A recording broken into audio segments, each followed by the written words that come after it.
उसे वह छोड़ नहीं सकता। आज समाजों में दशा बिगड़ रही है, सब एकाकी जीवन जीना चाह रहे हैं। मुझे किसी से कुछ लेना देना नहीं, मैं भाई की सहायता क्यों करूं, मैं पड़ोसी की सहायता क्यों करूं, मैं रिश्तेदार की सहायता क्यों करूं, मैं अननोन पर्सन की सहायता क्यों करूं, पशु पक्षी की सहायता क्यों करूं, उसने जैसा किया भोगे, मैं किसी कुछ नहीं कर सकता, मैं उसके साथ नहीं रह सकता, मैं ऐसा नहीं कर सकता। ये सब धारणाएं मानवता व्यक्ति की बनती चली आ रही हैं। यह स्व और पर के लिए घातक है। बंधुओं की सहायता करना यह भी एक कर्तव्य है। इस कर्तव्य का त्याग करने वाला व्यक्ति कर्तव्यनिष्ठ, आदर्श, धर्मात्मा और सुखी जीवन जीने वाला नहीं हो सकता। इसलिए आचार्य महोदय ने कहा, बंधु सहाय, बंधुओं की सहायता करो और उनसे सहायता प्राप्त करो। जिन्हें आवश्यकता उन्हें सहायता प्रदान करो और तुम्हें आवश्यकता तुम सहायता मांगो। सहायता न लेना भी उचित नहीं है और सहायता न देना भी उचित नहीं है। सहायता लेना भी चाहिए, सहायता करनी भी चाहिए। जैसे केवल प्राणवायु का ग्रहण करने से कोई व्यक्ति जीवित नहीं रह सकता, केवल अपान वायु का परित्याग करने से कोई जीवित नहीं रह सकता।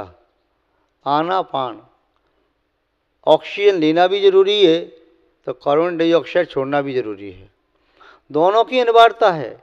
ऐसे ही बंधु वर्ग के मध्य में रहते हुए उनकी सहायता करना भी जरूरी है और उनसे सहायता लेना भी जरूरी है।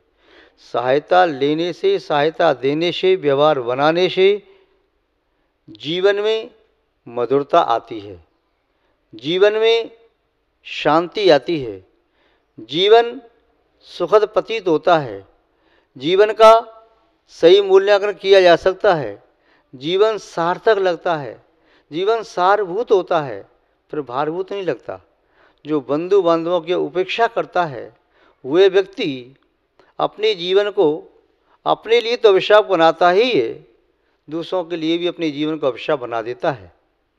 आगे कहा, आतिथ्यम, गृहस्थ का कर्तव्य है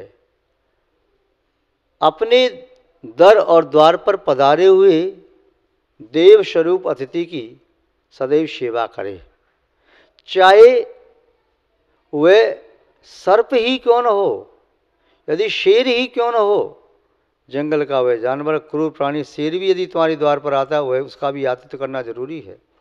सर्प भी आता है तो उसका भी आतिथ्य करना जरूरी है। चाहे प्रभु के समान कोई गुरु आता है तब इसका आतिथ्य जरूरी है, चाहे कोई संबंधी आता है तो उसका जरूरी है, अपरिचित अनजान व्यक्ति आता है उसकी भी आतिथ्य करना जरूरी है। जिसके आने जाने की तिथि निश्चित नहीं, अचानक तुम्हारे द्वार तक पहुंचा है, उसकी सेवा, उसके प्रति अपने कर्तव्य का पालन करो। त्रिवल्लभ स्वामी ने कहा, जो व्यक्ति आए हुए अतिथि की सेवा कर चुका है, विराजित अतिथि की सेवा कर रहा है, आने वाले की इंतजारी कर रहा है, ऐसे व्यक्ति को कृषि करने की आवश्यकता नहीं, उसके भंडार सदा भरे रहते हैं। तो अतिथि की सेवा करना परम आवश्यक है। भारतीय संस्कृति में तो अतिथि को देव कहा जाता है, अतिथि देवो भव। और शायद परिचित व्यक्ति की सेवा करने से, भोजन कराने से, उपकार करने से उतने पुण्य फल की प्राप्ति हो या न हो, किंतु अतिथि सेवा करने का फल निस्संदेह सामान्य व्यक्ति की सेवा से सहस्र गुना अधिक होता है, लक्ष गुना, कोटि गुना अधिक होता है। इसलिए अतिथि यदि तुम्हारे पुण्य से तुम्हारे द्वार तक आ गए, चाहे वे अतिथि तीर्थंकर के रूप में उस मुद्दा को धारण करने वाले यथाजा दिगंबर मुनि हो, और चाहे वह तुम्हारे द्वार पर कोई याचक ही क्यों ना आ जाए, तभी करुणा बुद्धि से उसका भी आतिथ्य करो। चाहे तुम्हारा शत्रु ही क्यों ना आ जाए, यह भारतीय संस्कृति का प्रारंभ से ही मुख्य सिद्धांत रहा है कि अपने द्वार पर आए हुए शत्रु को भी उन्होंने शरण दी है। भरत चक्रवर्ती का शत्रु वज्रबाहु जो बाहुबली के पास शरण प्राप्त करता है, अपने भाई का शत्रु जान करके भी उन्होंने उसे शरण दी। इतनी बात ही नहीं थी, यहाँ तो उसे विश्वास दिलाने के लिए वह उसका मित्र था, कहा आप मेरी अतिथि बन करके आई हो, जब तक मैं हूँ तब तक तो मेरी सम्माननीय हो, और ये मेरा राज्य भी आप ये समझें आपका ही राज्य है, आप निश्चिंत और निराकुल रह सकते हैं। यदि अतिथि बन करके कोई देव, कबूतर और वाज बन करके भी आता है, तब भी महाराज मेघनाद जैसे आदर्श नृपति अपने कर्तव्य का पालन करने में चूकते नहीं हैं। अतिथि बन करके यदि राजा हरिश्चंद्र के द्वार पर नारद पधारते हैं और उनकी परीक्षा लेते हैं, उनका सब कुछ दान करने के उपरांत भी अपने सत्य से मुकरते नहीं हैं, वहाँ भी सेवा करते हैं। यदि महाराज पद्मरथ के राज्य में रहने वाला बलि उसके पास अतिथि बन के विष्णु कुमार 52 अंगुल के जाते हैं, तब उनका आतिथ्य करने में चूकता नहीं है। चाहे श्री रामचंद्र जी और सीता जी के पास दंडक वन में अतिथि के रूप में गुप्ती सुगुप्ती मुनिराज आते हैं, तो भी उनका आतिथ्य वहाँ जंगल में भी करता है। यह बात निश्चित है। आचार्य सोमदेव सूर्य ने लिखी है, तुम्हारे पास चाहे अमृत ही क्यों न हो, अतिथि को पिलाए बिना जो समृद्ध को भी पीता है तो जहर कहलाता है। अतिथि के लिए आपने तृण का दान देकर के भी, यदि आपने तुच्छ और धान्य देकर के भी उसकी क्षुधा को शांत किया है, उसके प्रति अपने कर्तव्य का पालन किया है, तब ये समझना चाहिए वह छिलके का भोजन भी अमृतोपमा भोजन की तरह से वह स्वाद को देने वाला होता है। आपको ज्ञात होगा, चंदनवाला के पात्र में रखा हुआ वह कोदों अथवा उड़द के छिलके तीर्थंकर महावीर स्वामी को दान दे करके ही उन्होंने भोजन ग्रहण किया। महान भाव, यह भारतीय संस्कृति का एक मूल सिद्धांत है, अतिथि सेवा। और पंचम और अंतिम कर्तव्य है उस गृहस्थ का पूर्वेशाम कीर्ति रक्षणम, अपने पूर्वजों की कीर्ति की रक्षा करना। जिस कुल में जन्म लिया है, जिस वंश में जन्म लिया है, आपके पूर्वज पिता, पितामह, प्रपितामह और उनके भी पिता, प्रपिता, प्रपितामह, उन्होंने जो कीर्ति अर्जन की है, उन्होंने जो आदर्श स्थापित किए हैं, उन आदर्शों की रक्षा करना है, मर्यादा की रक्षा करना है, उसका संरक्षण संवर्धन करना है। यह गृहस्थ का, सदगृहस्थ का एक आदर्श कर्तव्य होता है। जो अपने कर्तव्यों का निष्ठा के साथ पालन करते हैं, ऐसे गृहस्थ जीवंत रहते हुए भी वह सम्माननीय, प्रशंसनीय, पूजनीय होते हैं। मृत्यु के उपरांत भी उनका यश, उनकी प्रशंसा, पूजा, ख्याति नष्ट नहीं होती, वे मृत्यु को प्राप्त करके भी अमर हो जाते हैं। महानुभाव, आप सब गृहस्थ हैं, तो आप भी अपने कर्तव्यों का, इन 5 कर्तव्यों का निष्ठा के साथ पालन करो और जीवन में समस्त प्रकार के सुखों को प्राप्त करो। ये 5 कर्तव्य पुनः एक बार सुने। सोन्नति, देव पूजन, बंधु वर्ग की सहायता, अतिथियों की सेवा एवं पूर्वजों की कीर्ति की रक्षा। ये 5 कर्तव्य पुनः पुनः स्मरणीय हैं, ध्येय हैं और आचरणीय हैं। आप सब इनका पालन करके उत्तम सुख को प्राप्त कर सकें, शांति को प्राप्त कर सकें, हम आपके प्रति मंगल भावना भाते हैं। और इसी मंगल भावना के साथ अपनी शब्द श्रृंखला को यहाँ विराम देते हैं। जय बोलिए श्री शांतनाथ भगवान की, परम पूज्य आचार्य गुरुदेव श्री विद्यानंद जी महाराज की, अहिंसामय विश्व धर्म की। नमः सिद्धेभ्यः। जय बोलिए त्रिकालवर्ती त्रैलोक पूज्य विश्वाराध्य पंच परमेष्ठी भगवान की, अनंतानंत सिद्ध परमेष्ठी भगवान की, वर्तमान जन शासन नायक श्री वर्धमान महावीर भगवान की, परम पूज्य चारित्र चक्रवर्ती आचार्य श्री शांति सागर जी मुनि महाराज की, परम पूज्य सिद्धांत चक्रवर्ती श्वेत पिछाचार्य गुरुदेव श्री विद्यानंद जी मुनि महाराज की, अहिंसामय विश्व धर्म की।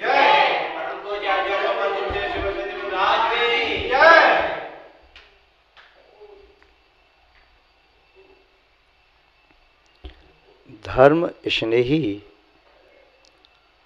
सत श्रद्धालु यहाँ पर उपस्थित आप सभी भव्यवर पुंडरीक पुण्यात्मा महानुभाव, वर्तमान काल दुश्मन नाम का पंचम काल चल रहा है भरत क्षेत्र में। इस दुश्मन काल की अनेक विशेषताओं में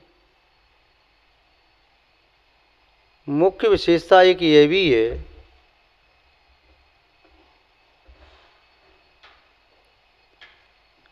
ये हिरासमान अवस्था को प्राप्त काल है।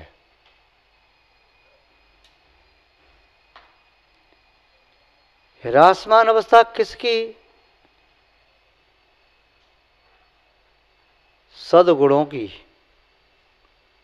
अच्छाइयों की, धर्म की। किंतु इसके विपरीत ये बुराइयों के प्रति उन्नतशील काल है। देह की अवगाहना शक्ति का यदि ह्रास हो रहा है तो विकार और पाप का तथा कषाय का संवर्धन भी हो रहा है। ऐसे काल में कोई भी आत्महितैषुक व्यक्ति किस प्रकार अपनी आत्मा का हित करे, किस प्रकार संसार के संवर्धक कारणों से बचे, किस प्रकार वे अपने जीवन को सुखी बना सके, किस प्रकार मर्यादा का रक्षण कर सके। मानो आज केवल ज्ञान रूपी सूर्य का तो अभाव हो गया है। तिमिराच्छन्न जगत में विषय कसायों के झाड़ झंकड़ आवश्यकता से ज़्यादा हैं। मार्ग अवरुद्ध है, पग कमजोर हैं, सहायक दिखाई नहीं देते। ऐसे में गति कर पाना और कठिन होता चला जा रहा है। लिखा है मनीषी विद्वानों ने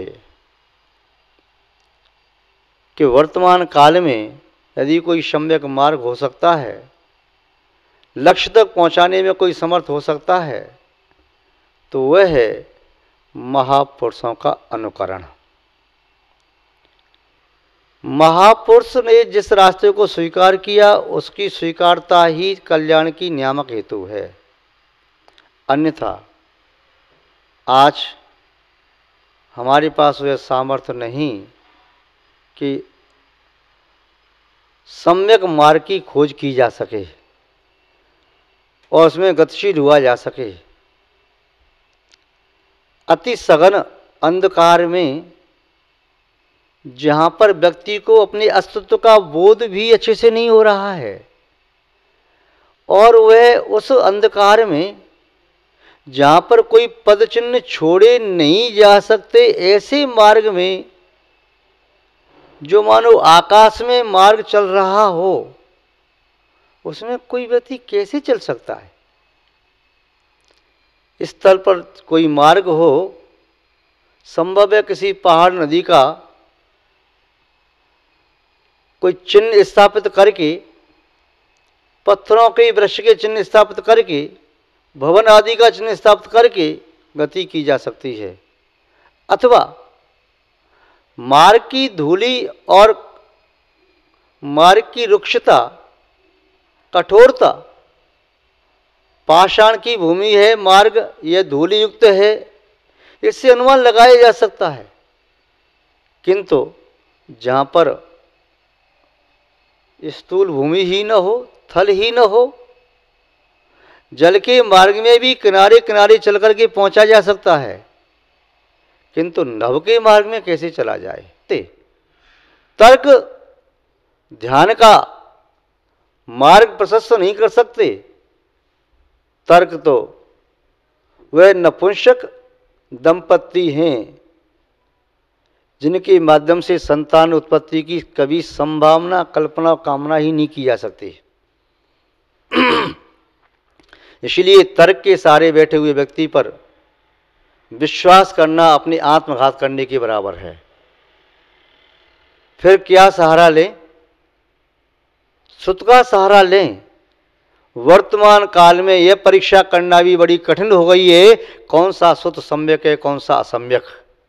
प्रत्येक व्यक्ति अपने सुत को तर्क के माध्यम से सम्यक सिद्ध करने की चेष्टा में लगा है, तत्व को ग्रहण करने की भावना मर चुकी है।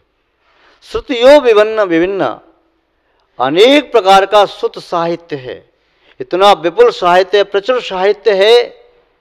यदि एक जीवन तो क्या 100 जीवन तक पढ़ता चला जाए तो सुत को पूर्ण नहीं कर सकता।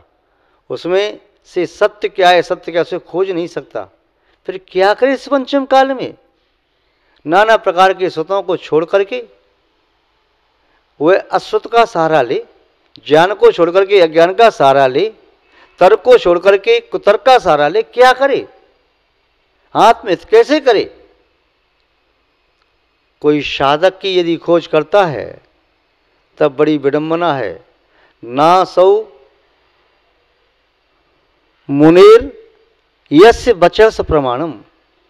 आज कोई केवली मुनि नहीं, आज कोई मन प्रज्ञानी अवधिज्ञानी मुनि नहीं, इसके पास जाकर के अपनी जिज्ञासा का समाधान प्राप्त कर ले। सिद्धांत के माध्यम से, अपने अनुभव के माध्यम से वे मुनि साधक जिज्ञासा का समाधान करते हैं, किंतु अब उनके वचनों की प्रमाणिकता भी कैसी जानी जाए?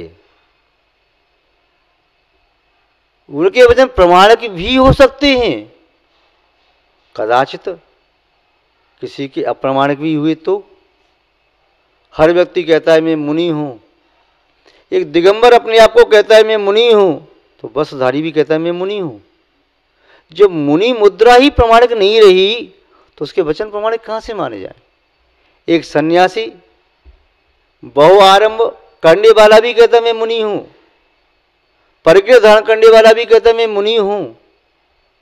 यहां तक कि वह सन्यास के साथ अपने जीवन साथी को स्वीकार करके आश्रम में रह करके भले ही वंश वृद्धि नहीं कर रहा है, अपने जीवन साथी के साथ रहता हुआ कहता है मैं मुनि हूं, मैं साधक हूं, सन्यासी हूं, साधु हूं, संत हूं। ऐसे में किसके वचन को प्रमाणित किया जाए? कसाई की तीव्रता का क्वचित दर्शन इन संतों में भी मिल जाता है।